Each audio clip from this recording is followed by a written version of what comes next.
भन्छौँ। यसले चाहिँ कुनै पनि जस्तै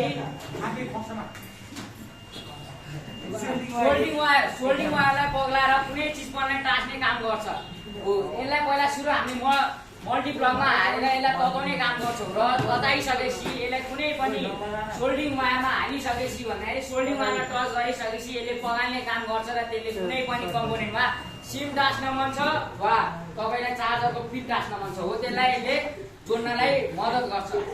मल्टिप्लगमा अर्को छ हट एयर।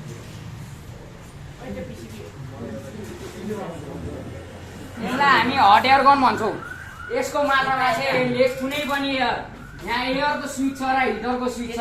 दुईटा यहाँ डिस्को हिटर छ, हिट छ हो। हिटरले चाहिँ कुनै पनि यहाँबाट हावामा हिट र फाल्ने काम गर्छ र यसले के काम गर्छ भन्दाखेरि जुनै पनि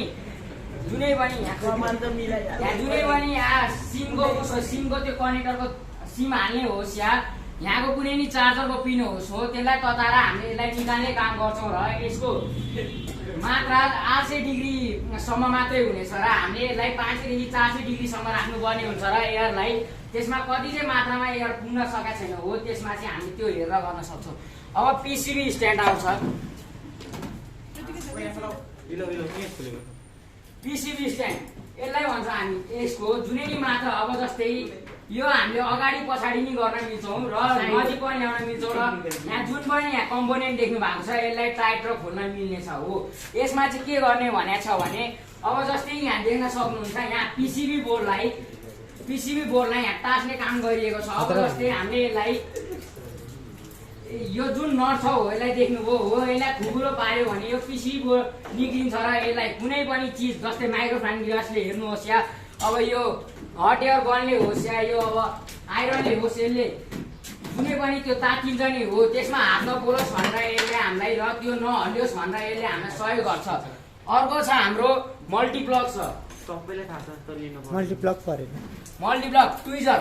अब यसले के गर्छ भन्दाखेरि जब हट एयर गन र त्यो आइरनले तताउँछ हो तबखेरि त्यो हाम्रो हात गयो भने हो हातमा त्यहाँ पोल्न सक्छ भनेर हामीले यसलाई युज गर्छौँ र यसले बिस्तारै बिस्तारै तान्छौँ। यसलाई चाहिँ हामीले के भन्छौँ ट्विजर भन्छौँ। हेर्नुहोस् त यहाँ दुईपट्टि के छ सिङ्गा छ।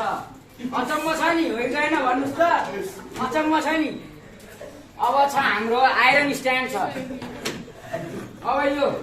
अब जस्तै कि हामीले अब अघि यो आइरन लियौँ नि हो यो आइरन कुनै पनि ठाउँमा गएर त्यहाँ कुनै पनि हाँस्छा वा हिंसा नहोस् भनेर हामीले यसलाई यहाँ राख्ने गर्छौँ र अन्ततिर कुनै नि नतातोस् केही नि नचलोस् भनेर हामीले यसलाई युज गर्न सक्छौँ र हट एयर गन यसरी राख्न सक्छौँ हामीले।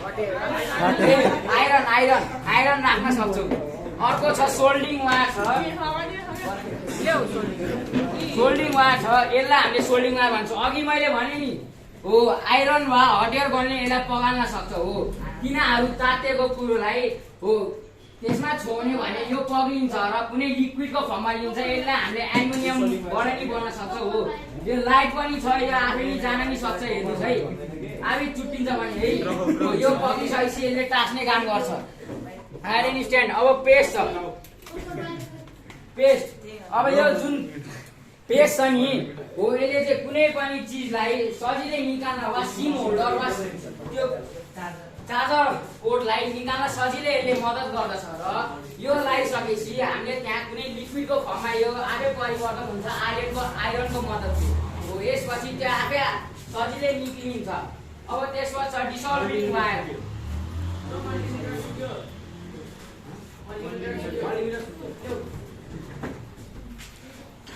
यसलाई हामीले मल्टिमिटर भन्छौँ। यसको हाम्रो दुईटा तार छ। हेर्नुहोस् है एउटा कालो छ एउटा रातो छ हो। यस्तै गरी हाम्रो यहाँ अन अफ गर्ने स्विच पनि छ। हेर्नुहोस् है अब हाम्रो यतापट्टिको डिसी अब यहाँ साइन पनि हेर्न सक्नुहुन्छ र यसको लोगो पनि हेर्न सक्नुहुन्छ डिसीको हो। यता सबै डिसीमा हामीले नाप्न सक्छौँ। जस्तै कि मोबाइल चार्जरको त्यो ब्याट्री हुन्छ नि हो त्यसकोलाई हामीले डिसी भन्छौँ र अब जुन यता छ नि त्यसलाई भने हामीले एसी करेन्ट भन्छौँ अल्टरनेटिभ करेन्ट भन्छौँ र यसको हजुरहरूले लोगो नि हेर्न सक्नुहुन्छ। हेर्नुहोस् त लु अचम्म छ नि यो टेक्नलको के भन्छ नि हो कस्तो साइन छ नि हो त्यस्तो छ नि। हेर्नुहोस् त हो कि हो।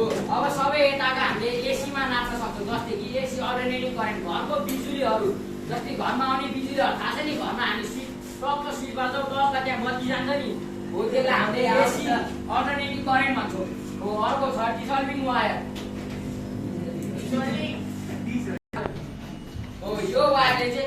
पनि सोल्डिङ वायरको मात्रा त्यहाँ बढाएको छ भने यसमा कुनै नि त्यो पेस्ट हालेर हाल्दा हो यसलाई टसाएर त्यहाँबाट हामीले सोल्डिङ वायर निकाल्न सक्छौँ। कुनै पनि अब सिम होल्डरमा हाम्रो बढी गएको छ वा त्यसलाई क्लिनअप गर्नुपर्ने छ भने हामीले यसको प्रयोग गर्छौँ। हेर्नुहोस् त लु एल्युमिनियम जस्तै छ नि हो कि होइन, कपर जस्तै छ नि।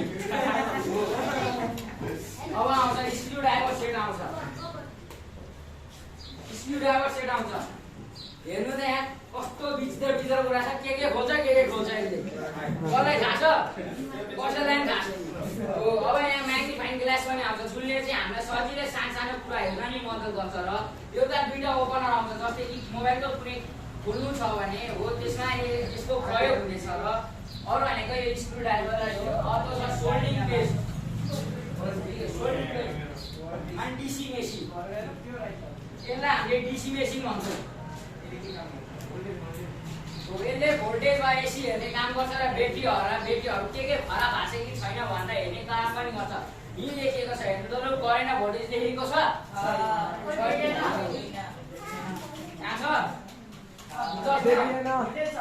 करेन्ट नि छ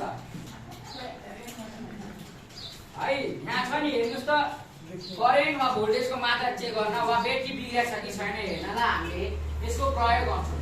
धन्यवाद। धन्यवाद।